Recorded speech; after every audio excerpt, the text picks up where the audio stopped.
Inilah cerita si Wujil, berkata pada guru yang diabdinya, Ratu Wahdat. Ratu Wahdat nama gurunya. Bersujud ia di telapak kaki Syekh Agung yang tinggal di desa Bonang. Ia minta maaf, ia ingin tahu hakikat dan seluk-beluk ajaran agama sampai rahasia terdalam. Jadi bait pertama ini menceritakan adanya seorang murid bernama Wujil yang menghadap gurunya yang bernama Syekh Wahdat yang tinggal di desa Bonang. Tujuannya apa? Ingin tahu hakikat seluk-beluk agama sampai dalam. Nah, itu yang kedua kalimatnya Wujil. 10 tahun lamanya sudah Wujil berguru kepada sang wali, namun belum mendapat ajaran utama.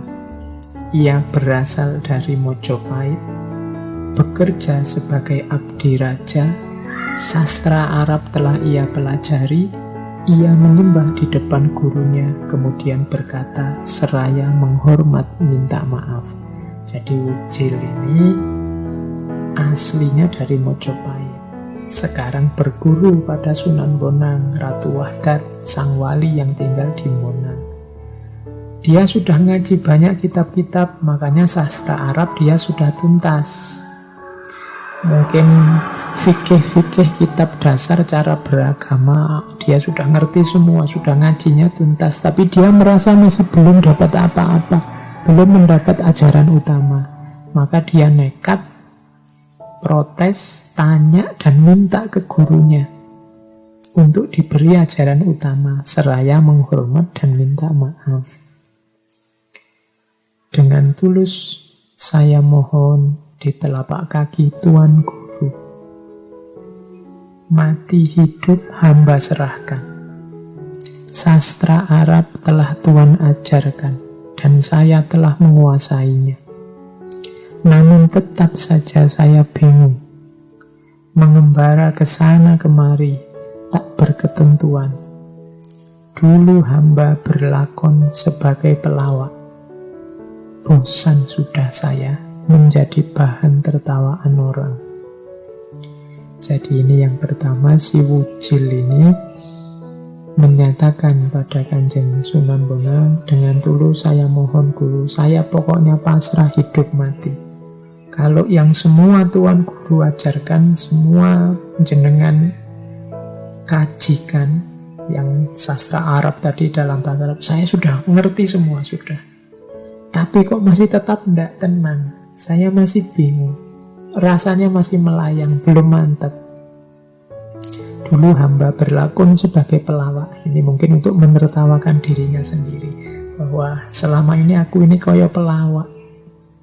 Hidupnya membuat orang tertawa. Jadi dia hanya jadi bahan tertawaan orang. Bosan sudah saya, katanya Wujil. Oke, ya Syekh Al-Mukarram, uraikan kesatuan huruf dulu dan sekarang. Yang saya pelajari tidak berbeda, tidak beranjak dari tatanan lahir, tetap saja tentang bentuk luarnya. Saya meninggalkan Mojopahit, meninggalkan semua yang dicintai, namun tidak menemukan apapun sebagai penawar. Jadi dia sudah menjelajah kemana-mana. Kemudian dulu dan sekarang dia sudah belajar macam-macam, dan dia simpulkan ternyata tidak ada bedanya kok ajaran-ajaran dulu dan ajaran sekarang itu. Tapi semuanya dia tidak puas, karena yang diajarkan hanya tatanan lahirnya saja, bentuk luarnya saja. Sampai dia meninggalkan Mojopahit, meninggalkan semua yang dicintai, tapi tetap belum menemukan yang memuaskan hatinya. Diam-diam saya pergi malam-malam, mencari rahasia yang satu dan jalan yang sempurna.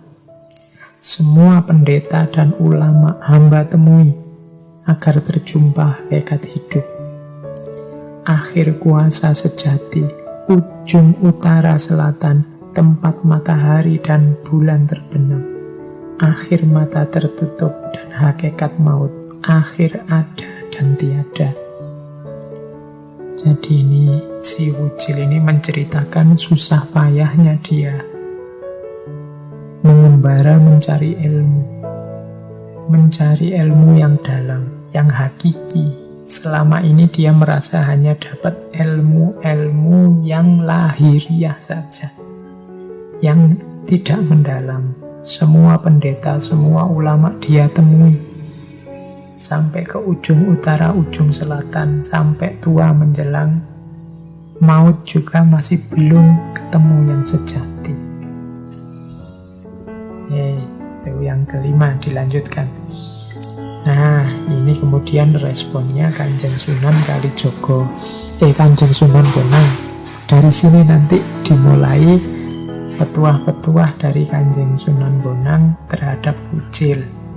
Nanti di bagian akhir memang Kanjeng Sunan Bonang ini memerintahkan Wujil untuk menghadap Syekh Malaya. Syekh Malaya ini ya Kanjeng Sunan Kalijogo. Jadi di bagian belakang serat Wujil ini nanti ada juga petuah-petuah nasihat dari Kanjeng Sunan Kalijogo yang waktu itu disebut Syekh Malaya, berarti tinggalnya masih di Malaka.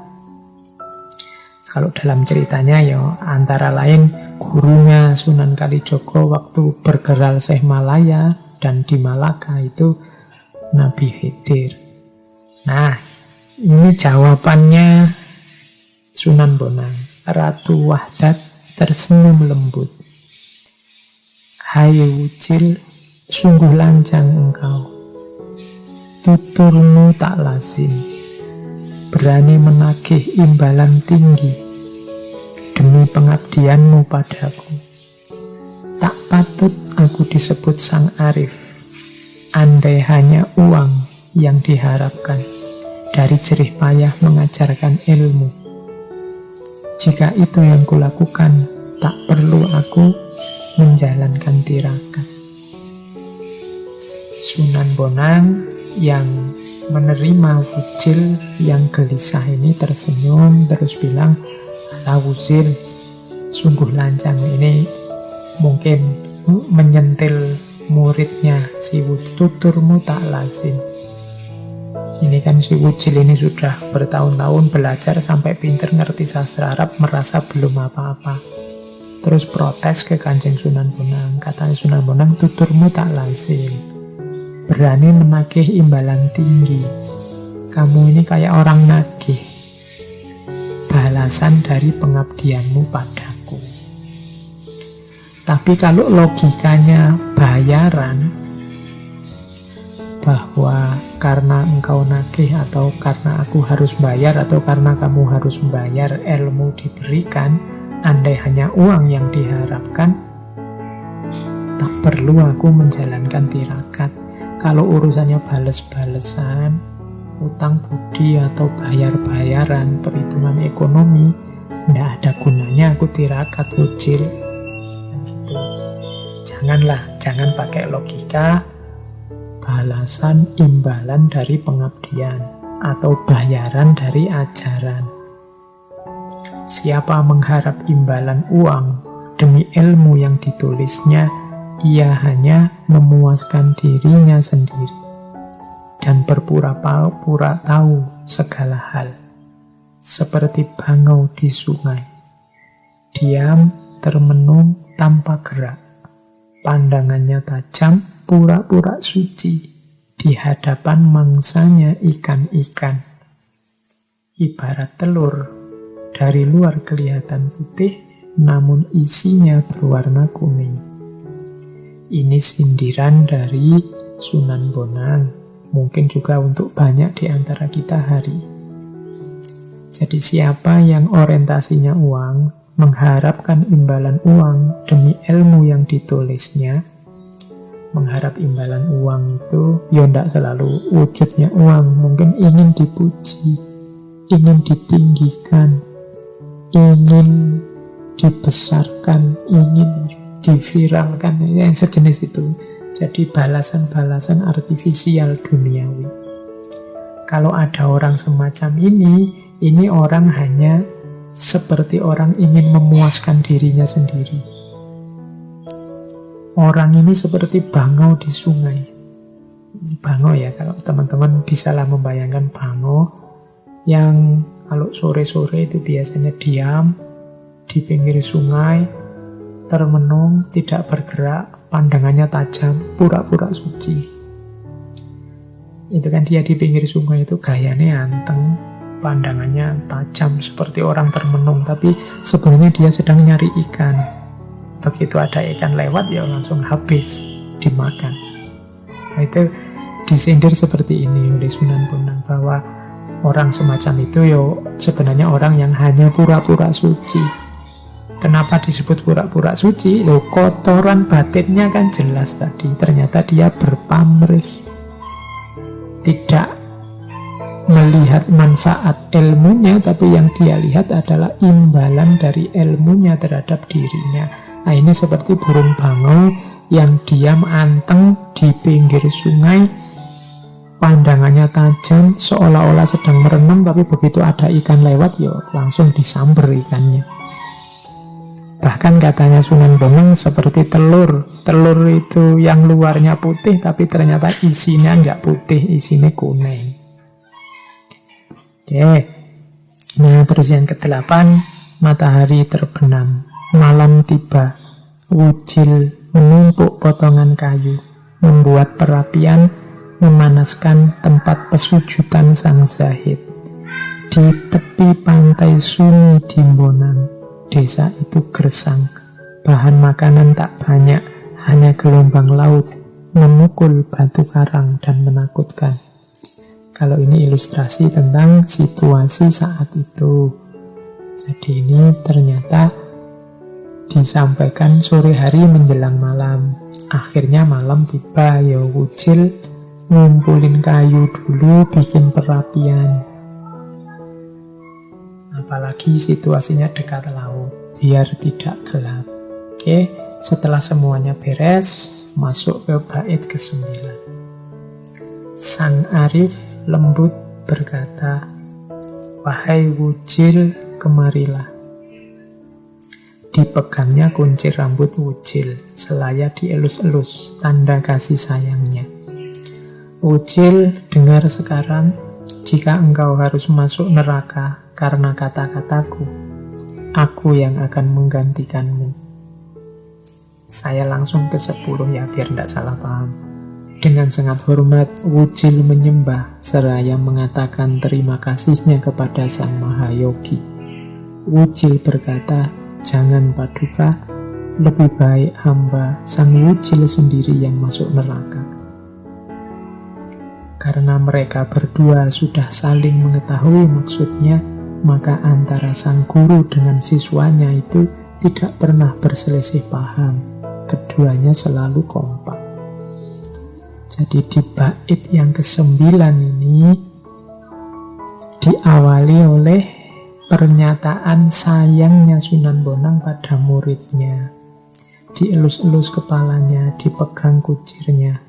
Bahkan Sunan Bonang bikin pernyataan ini, kalau hari ini dianggap kontroversial, tapi ini sebenarnya ungkapan sayang. "Wahai wujil, jika engkau harus masuk neraka karena kata-kataku," ini kan sedang siap-siap ingin ngajar wawasan yang dalam dan tinggi, yang bisa saja orang salah paham terus sesat. Tapi karena sayangnya Sunan Bonang, terus beliau bilang, "Jika engkau harus masuk neraka karena kata-kataku, aku yang akan menggantikan tempatmu. Tak tanggung dosamu," katanya Sunan Bonang. Ini sebenarnya ekspresi sayang saja, tidak harus diartikan letter. Namun wujil tidak salah, tidak kalah sayangnya kepada gurunya. Katanya wujil, "Jangan Paduka, lebih baik hamba sendiri yang masuk neraka." Dua bait ini sebenarnya menunjukkan sebelum mengajarkan ajaran-ajaran level dalam, guru dan murid ini akhirnya sampai pada frekuensi yang sama. Ada di frekuensi cinta yang sama, di gelombang cinta yang sama. Jadi akhirnya dua-duanya sama-sama terbuka dan siap untuk menyampaikan ajaran yang kalau hari ini disebut ajaran rahasia. Karena mereka berdua sudah saling mengetahui maksudnya, maka antara sang guru dan siswanya itu tidak pernah berselisih paham. Keduanya selalu kompak. Itu diperjelas di kalimat terakhir di bait ke-10. Nah, kemudian bait ke-11 ini dari suluk ucil saya potong sampai bait 11 ya. Nanti kapan-kapan, entah waktunya kapan, kita bahas lagi kelanjutannya. Ingatlah wucil, waspadalah. Hidup di dunia ini jangan ceroboh dan gegabah. Sadarilah dirimu bukan yang hak dan yang hak bukan dirimu. Orang yang mengenal dirinya akan mengenal Tuhan, asal-usul semua kejadian. Inilah jalan ma'rifat sejati. Ini nasihat paling awal yang diberikan oleh Kanjeng Sunan Bonang adalah hati-hati hidup di dunia ini jangan sembrono.